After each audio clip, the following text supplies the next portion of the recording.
A warm welcome to you. This is OGTV News. Thanks for joining us. I am Bukola Agbakisu. On the news, Governor Rotimi Akeredolu, sworn in for second term in office as Governor of Ondo State, promises rapid socio-economic development. Federal government attributes Nigeria's exit from recession to pragmatic implementation of fiscal economic policies. Nigeria market capitalization appreciates by 27 billion naira. COVAX vaccine sharing scheme delivers first doses to Ghana. Peace is at our fingertips if we allow it to be. Ogun Assembly seeks renovation of Modalawa Stadium. These are many more when I return later. My name is Hakeem. You are welcome once again. Now the news in full. We start with politics. Ondo State Governor Rotimi Akeredolu has taken his oath of office for a second term in office in Akure. The governor was re-elected for another term of 4 years on October 10, 2020. The governor was inaugurated with his deputy, Lucky Ayedatiwa. Governor's office correspondent Sunday Olaniran reports that Rotimi Akeredolu called for the devolution of the controlling power of the police to the state for adequate security of lives and property. His report. The oath of office of Arakunrin Rotimi Akeredolu was amidst pomp and pageantry. And that I will devote myself to the service and well-being of the people of Nigeria. So help me God. The inauguration ceremony was attended by many dignitaries, including the national leaders of the All Progressives Congress, APC, 7 governors, including Governor of Ogun State, Prince Dr. Abiodun, and former governors. I have the honor and the privilege to introduce to you the governor and the deputy governor of this state. The newly sworn-in governor of Ondo State, Oluwarotimi Akeredolu, promised to make the collective interest of the state his paramount focus. Thus, in the next 4 years, we will pursue a totally republic program christened Redeemed as rural and agricultural development. E, educational advancement and human capital development. D, development through massive infrastructure. E, efficient service delivery, development and policy implementation. E, effective healthcare and social welfare services. More very important to us, maintenance of law and order for adequate security. E, energy, mining and sustainable industries. And D, digital revolution and entrepreneurship. Mr. Akeredolu assured the people of the state that his government will utilize all available means to surmount all existing challenges. He promised the people of the state responsive governance, responsible leadership, and utility of the multiplicity of ideas to improve all sectors of the state. As you all know, the primary responsibility of any government is security of lives and properties of the citizen. Our administration is determined to make our state safe for the residents and visitors alike. We have had a share of security challenges since our assumption of office.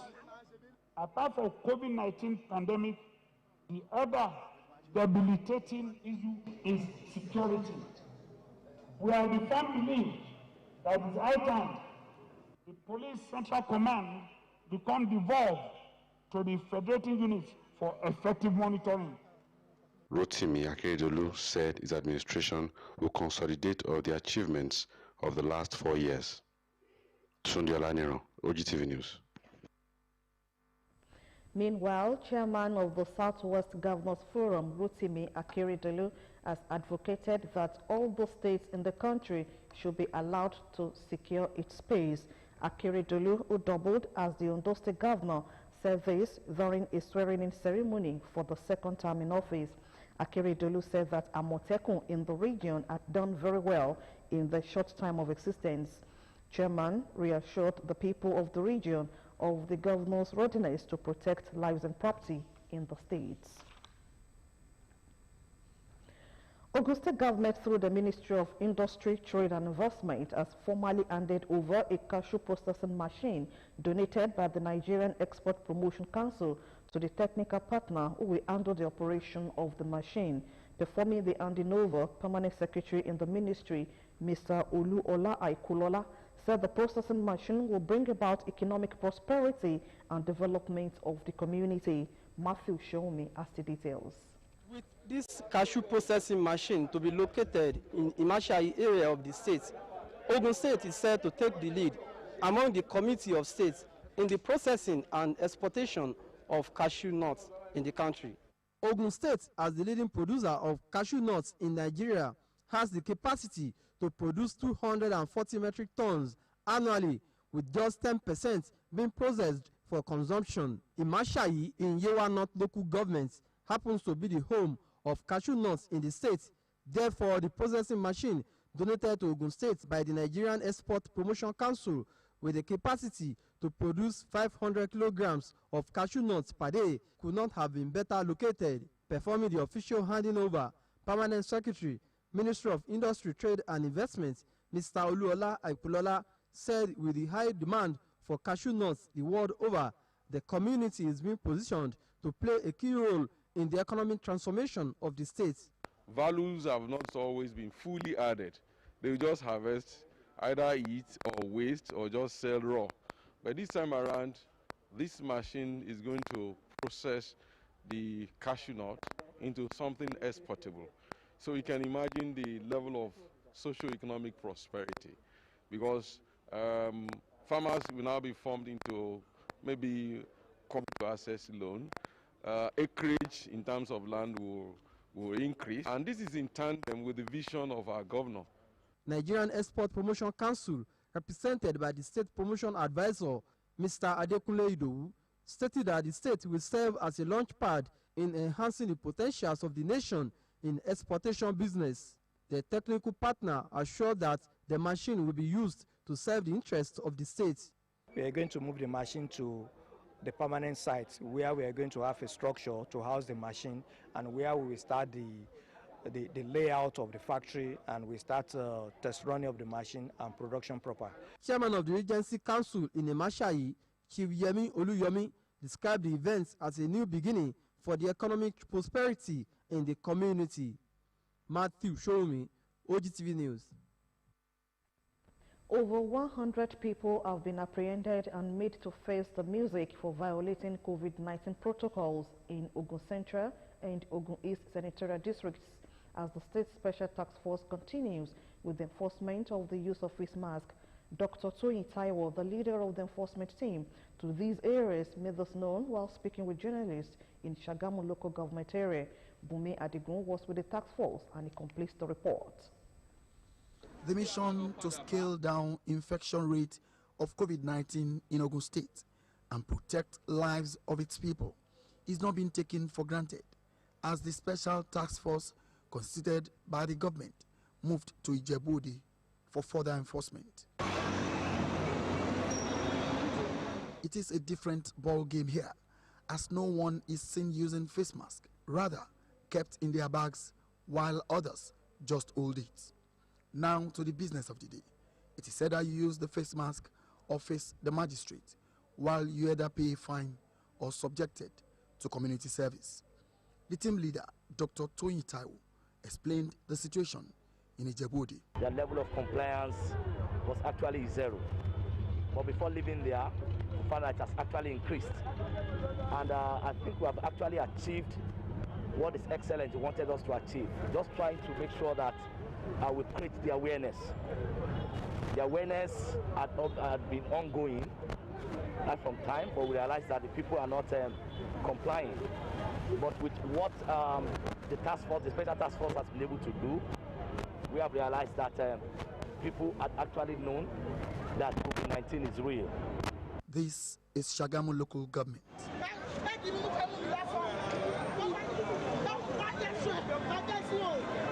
A different situation entirely, as people were not ready to observe any protocol, stating that the virus does not exist.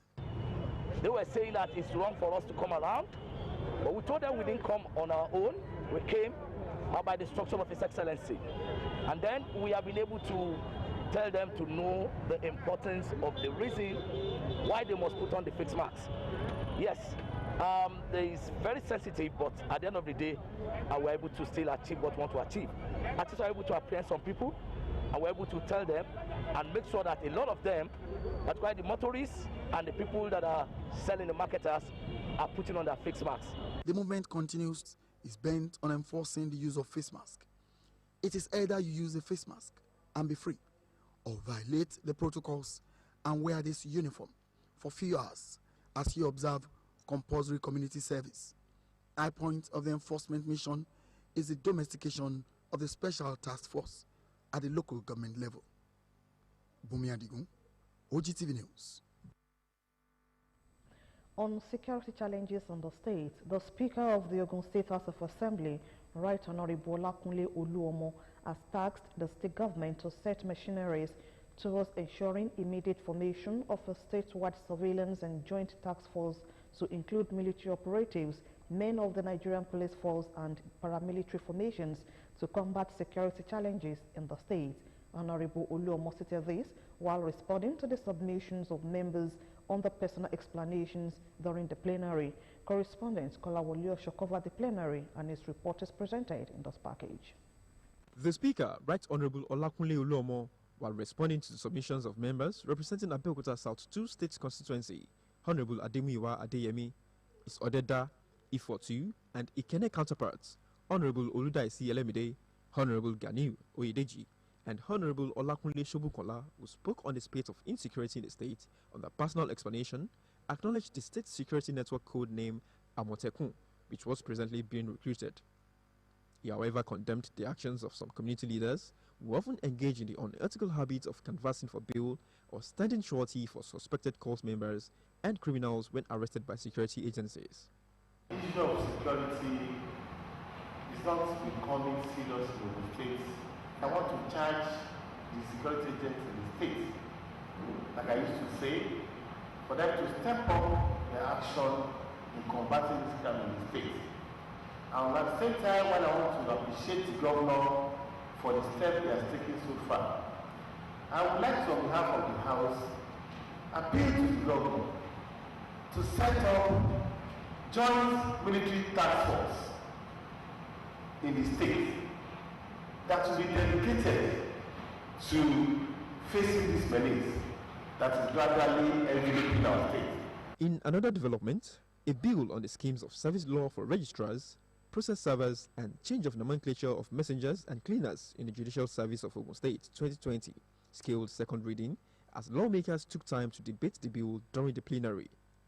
While leading the debate on the second reading of the bill, Honorable Solomon Osho opined that the bill, when operational, would improve the efficiency and effectiveness of the judicial arm of government, as it was poised to change the nomenclature of some officials like bailiff to process servers, messengers to office assistants, and cleaners to utility servers in line with international best practices, thereby raising the bar of performance through the adoption of the all-inclusive scheme of service to boost the morale of the workers. Other members who took turns to contribute to the debate on the floor of the House shortly after a motion for the second reading was moved by Honorable Solomon Osho, seconded by Honorable Abayomi Fashua, and supported by other lawmakers, submitted that the immediate passage of the bill would bring about the repositioning of the judicial arm at ensuring the effective dispensation of justice in the state. Responding, Speaker Oluomo stated that the bill was meant to increase dignity of labor while boosting the morale of the judicial officials, whose roles and duties will be clearly defined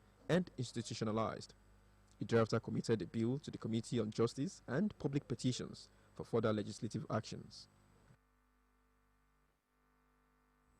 And still to come in the news, federal government reassures of readiness to take delivery of COVAX COVID-19 vaccines by end of February.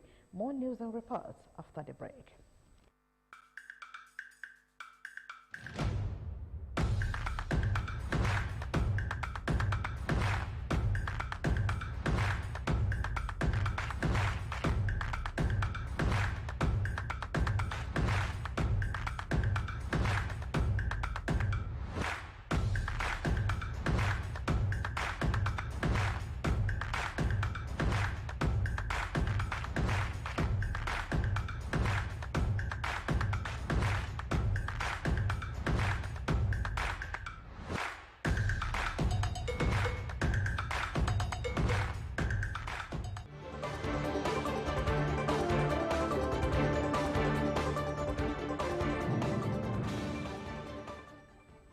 Thanks for joining us in part 2 of the news.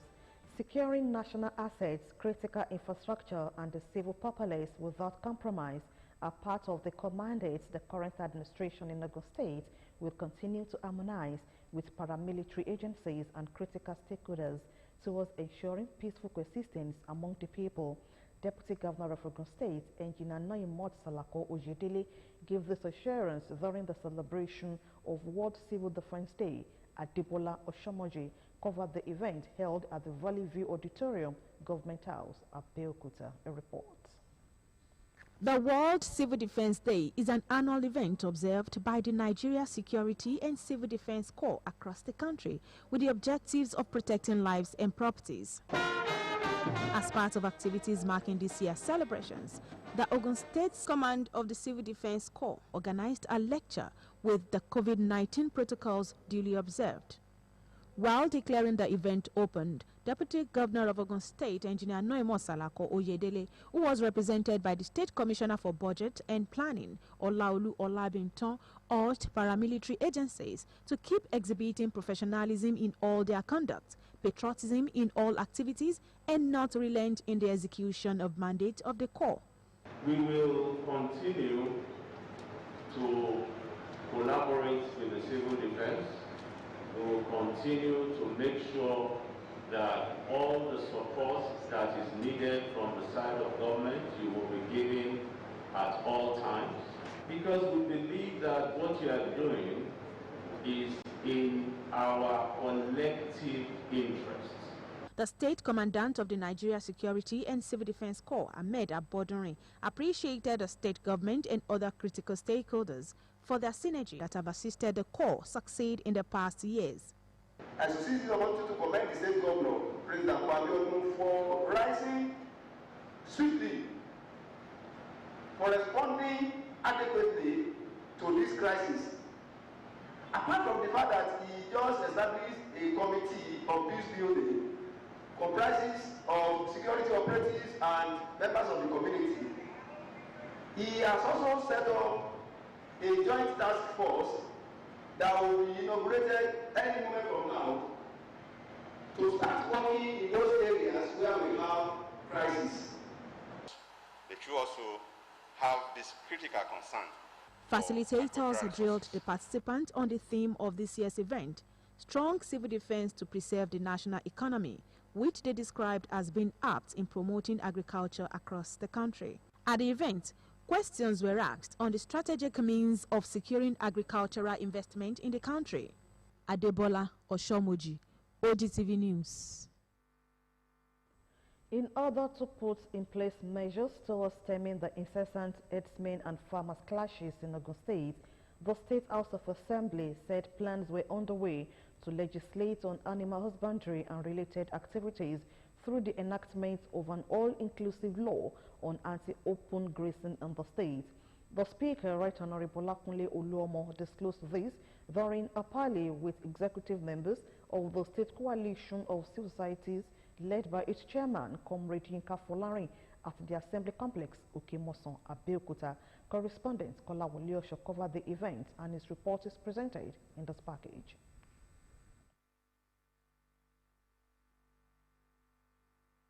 Speaker Right Honorable Olakunle Oluomo, alongside other honorable members, had played host to the executive members of the State Coalition of Civil Societies, led by its chairman, Comrade Yinka Folarin. In his presentation, Comrade Folarin applauded the leadership of the Assembly for the passage of people-oriented legislations, acknowledging that the Assembly had been working relentlessly towards putting in place more laws to address issues of insecurity, including kidnapping and court clashes, among others. The summary of our mission is to disclose the present security situation in the state and to express our displeasure over it, to also know what are the efforts the House of Assembly has put in place or making to combat those challenges, which are somehow alien to our survival in the state. Speaker Oluomo recalled that stakeholders, including some northern leaders, had openly condemned the uncontrolled wandering of cattle, which had resulted in a series of attacks and criminal activities associated with herdsmen-farmers clashes across the state, especially in Yowa Aziks. The Speaker noted that the Assembly had equally finalized plans to engage relevant stakeholders through public hearings to put in place laws for the creation of an agency for the collection and maintenance of database for all residents in the state, thereby having a viable details and biodata to improve on security operation of residents across the states. Just today at the plenary, based on personal explanation by my members, we have said that the governor should not relate on the same for that, aside the fact that he's buying security vehicles for that area, and Motopen is coming up, apart from we asking the security agent to step up the activity on this cultism, banditry, put an extra something, we have still asked the governor today again to set up joint task force as it is in the day of Operation Wedge OP Mesa to enhance the security activity and architecture of the state. Honorable Oluomo assured that the Assembly was irrevocably committed to ensuring the attainment of peaceful coexistence and economic prosperity, and it would continue to partner with civil societies and professional bodies, amongst others, to further harness the views and submissions to curb the menace of insecurity in the states. Ogun State Head of Service Elijah Selimot Otun has called on all professional accountants in the public service to continuously update their knowledge and skills in line with international best practices for effective performances.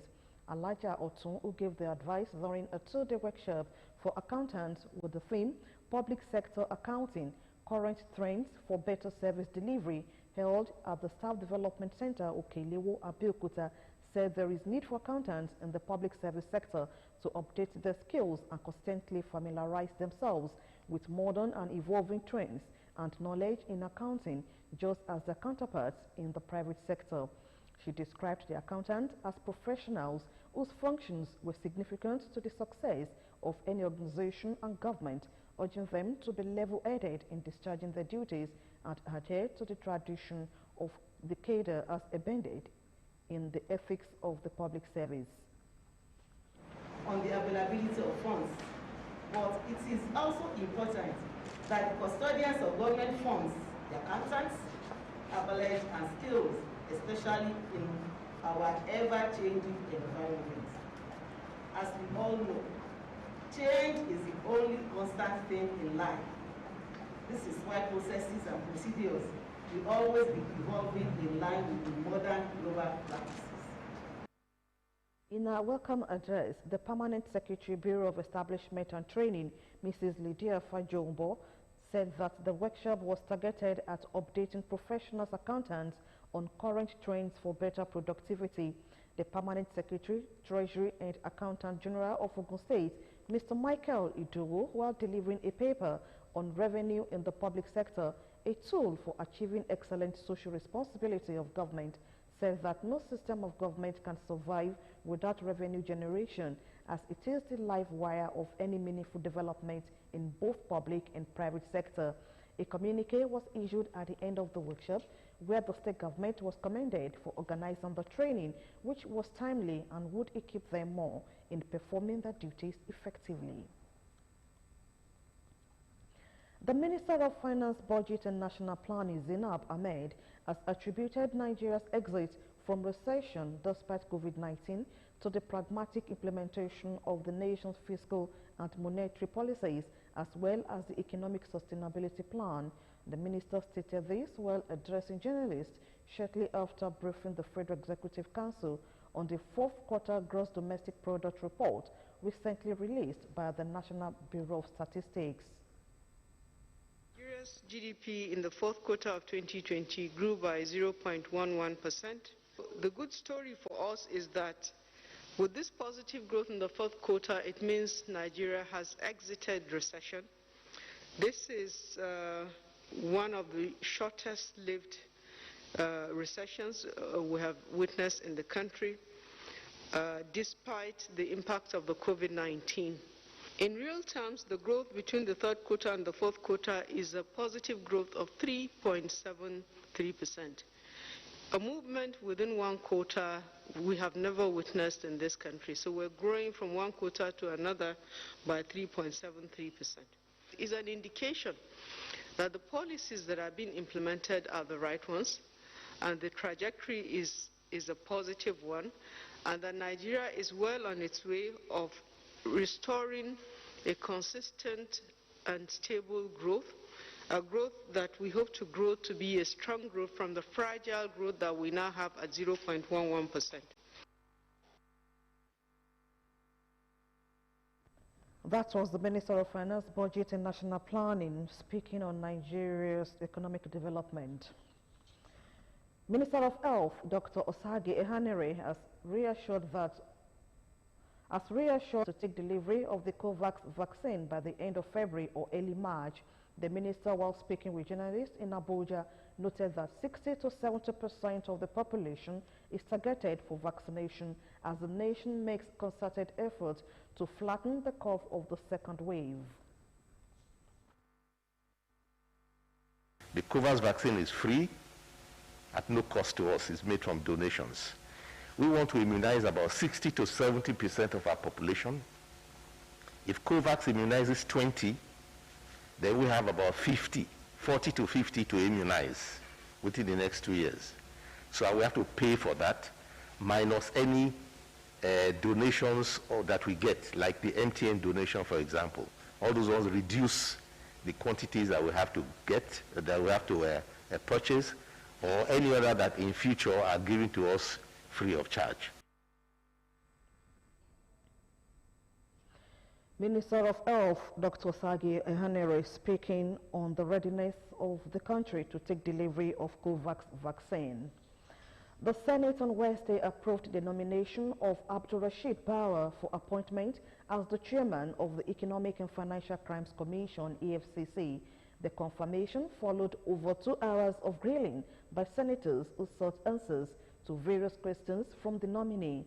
The new EFCC boss said the nation must recover all stolen assets for the betterment of Nigerians. Mr. Bauer stated that he will work with strategic partners around the world to see that Nigeria benefit from the repatriation of assets stolen from our covers.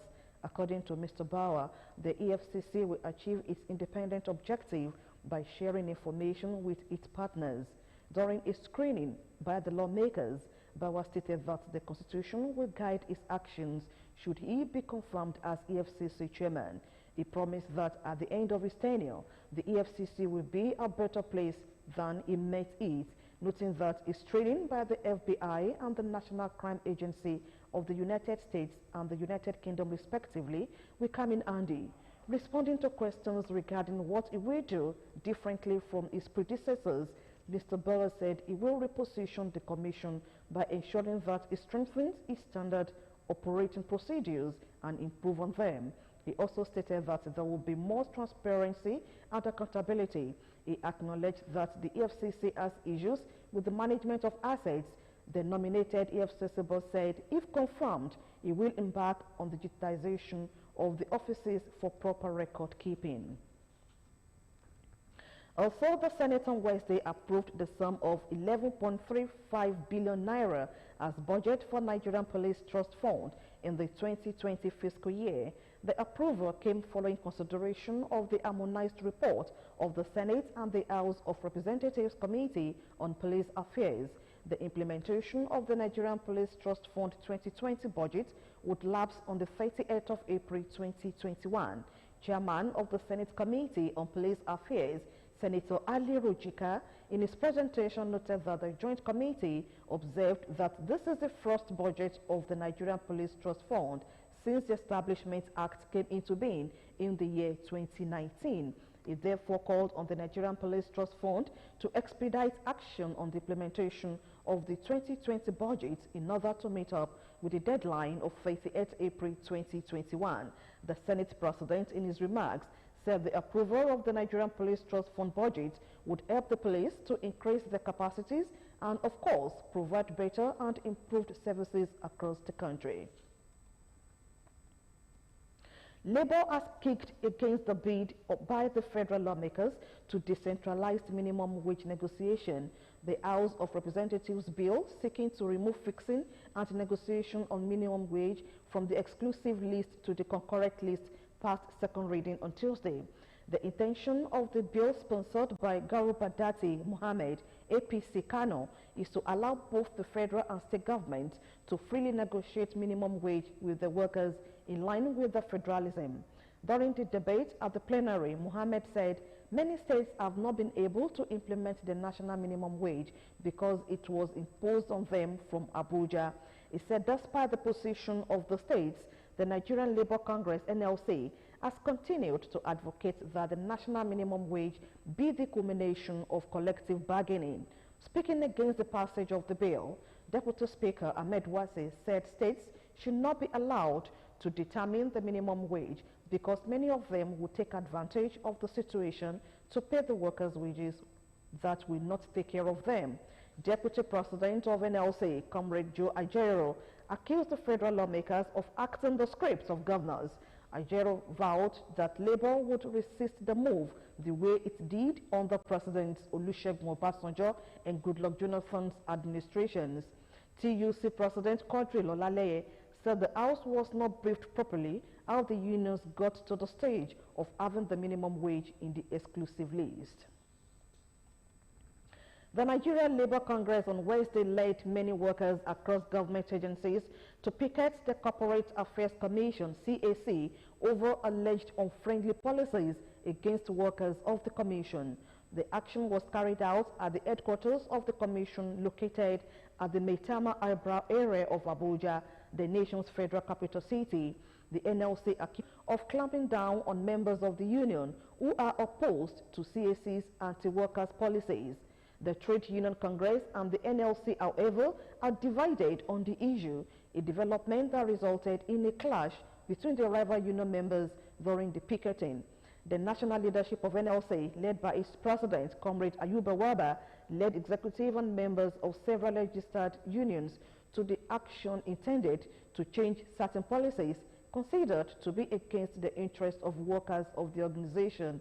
Speaking at the protest ground, Waba alleged that the Commission's Registrar General, Garuba Abubakar, stalled staff promotion and brought in environmental experts to fumigate the agency for 35 million naira in view of the COVID-19 pandemic, including contracting someone to paint the Zone 5 Annex office for 25 million naira. Among other allegations raised by the NLC was that the registrar transferred married women who are staffed out of the commission. Waba vowed that the protest, which he said would be for 3 consecutive days, would paralyze the activities of the commission if the grievances were not addressed. The Women and Youth Committees of the Police Community Relations Committee, PCRC, have been inaugurated to further improve the welfare of officers and men of the Nigerian police. The inauguration ceremony was held at the Officers' Mess, GRA, Ibara, Abeokuta, the Ogun State Capital. Olajumoke Oladipopo reports. Police Community Relations Committee is a community-based organization established by the leadership of the Nigerian Police Force to foster partnership between the police and the community. It provides support and assistance to the police and other security agencies to help in prevention, prosecution, and fight against criminal acts at all levels. To this end, the Women and Youth Committee of the PCRC in Ogun State have been inaugurated to improve the welfare as well as improve its image. Experience have taught us that hardly can we do anything successfully without having the backing of the women and the youth. And I'm so happy today that the Ogun State women and the youth are here for you, sir, ready to support you, ready to support your administration, and ready to move the Nigeria police forward. Thank you very much. God bless you all. You are all welcome to Ogun State. The inauguration was conducted by the National Chairman PCRC, Dr. Mayama. Chairman is recognizing your effort. So it's a very good honor and it's a credit to Ogun State. They should take their responsibility very seriously. Their primary responsibility is to source and provide intelligence information to the police and other security agencies. We thank God for the success of today's inauguration. Now we have expanded the base of community interaction by bringing the youth and the women into this organization. Ogun State is the leading state in all angles of PCRC in Nigeria. I'm indeed delighted. Stakeholders at the event promised their continued support to the Nigerian police in its effort towards ensuring security of lives and property. With the directive of the IGP and our national chairman, we now inform the women and youth on the issue of security across Nigeria. Women are pillars of any society. Where they are not, there is no society. What we are promising, which we have started at the national level, advocating for better salary, of the ADC, and give them better equipment to fight evil. If we are the community, we join hands together, say something where we see something. Also encourage them, give them a better working environment, because we know that the federal government cannot do it alone. If you assist the government to give them a better working environment, I believe they will excel, and I know they will surely excel. Women and Youth PCRC Committee, however, pledged unflinching support to the Nigerian police. Olajumoke Oladipupo, OGTV News. The Ministry of Education, Science and Technology has directed all primary, secondary schools and government science and technical colleges in Ogun State to proceed on the second-term mid-term holiday for the 2020-2021 academic session from Thursday 25th to Friday 26th February 2021. The Commissioner for Education, Science and Technology, Professor Abayomi Arigbabu, in a statement says schools are to resume for the second half-term academic activities on Monday, 1st March 2021. Parents and guidance are therefore enjoined to ensure the wards are properly monitored and cared for during the holiday. An accident occurred on Wednesday between a fully loaded 8-tire trailer and a Bluebird car with registration number FFF991ZC along Olabisi Onabanjo Way, Abeokuta, the Ogun State capital. According to an eyewitness who failed to speak on camera, the fully loaded trailer was coming from one of the quarries on Ajibo Road but experienced a brake failure at Obalende Mechanic Village, where the driver maneuvered until he later collided with the Bluebird car with registration number FFF999ZC in front of Kento Sawmill.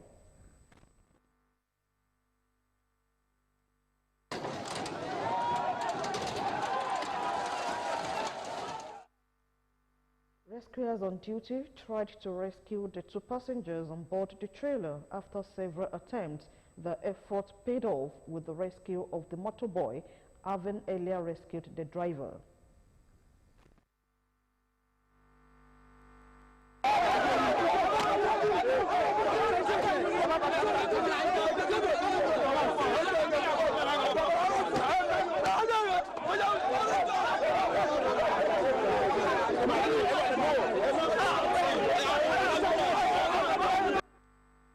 OGTV cameraman and reporter were malhandled in an effort to get more information about the incident. Although no life was lost, but all the 4 passengers involved in the accident have been taken to the hospital for treatment. On business news, Nigerian Stock Exchange market capitalization appreciates by 27 billion naira. These and some business news shortly.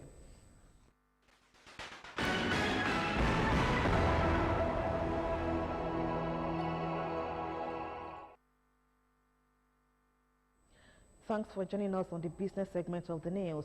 The Central Bank Governor, Mr. Godwin Emefiele, has said the bank's decision to prohibit deposit money banks, non-banking institutions, from facilitating trading and dealing in cryptocurrencies interest of Nigerian depositors and country's financial system. Emefiele said this while briefing a joint Senate committee on banking, insurance and other financial institutions, ICT and cybercrime and capital markets on its directive to institutions under its regulation. These were according to a statement from CBN titled "Cryptocurrency, we acted in Nigerians' best interest," Emefiele. Describing the operations of cryptocurrencies as dangerous and opaque, the CBN governor said the use of cryptocurrency contravened an existing law. The market capitalization of the Nigerian Stock Exchange for the third consecutive day posted further growth, increasing by 27 billion naira. The market capitalization rose by 27 billion naira or 0.23% to close at 11.55 trillion naira against 11.52 trillion naira. Similarly, the all-share index, which opened at 33,436.61, inched at 78.32 points or 0.23 points to close at 33.514.93 due to the price growth by some highly capitalized equities. Seplat led the gainers table during the day, appreciating by 9.98 points to close at 485 per share. The volume of shares traded closed lower as investors bought and sold 331,000.43 million shares valued at 3.24 billion naira in 4.055 deals. The price of automotive gas oil, also known as diesel, has risen to a high of 250 per litre, with business taking a beating on the back of rising energy costs. Some filling stations in Lagos had increased the price of the product to 250 naira per litre, while many others sold it between 220 naira to 245 naira. The National Bureau of Statistics, in its AGO price report, said the average price paid by consumers for diesel increased by 0.22% to 224.86 naira per litre in January 2021 to 224.37 naira in December 2020.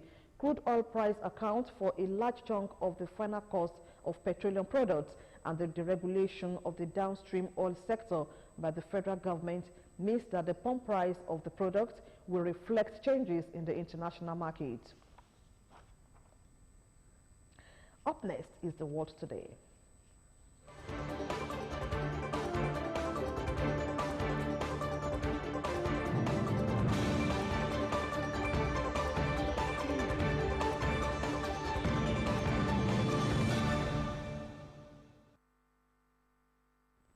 Ghana has become the first country to receive coronavirus vaccine through the COVAX vaccine sharing initiative, as a delivery of 600,000 doses of the AstraZeneca vaccine arrived Accra on Wednesday. A German court has sentenced a former Syrian intelligence officer to 4.5 years in jail for complicity in crimes against humanity. Let's now join Opeyemi Adewumi for details. Ghana has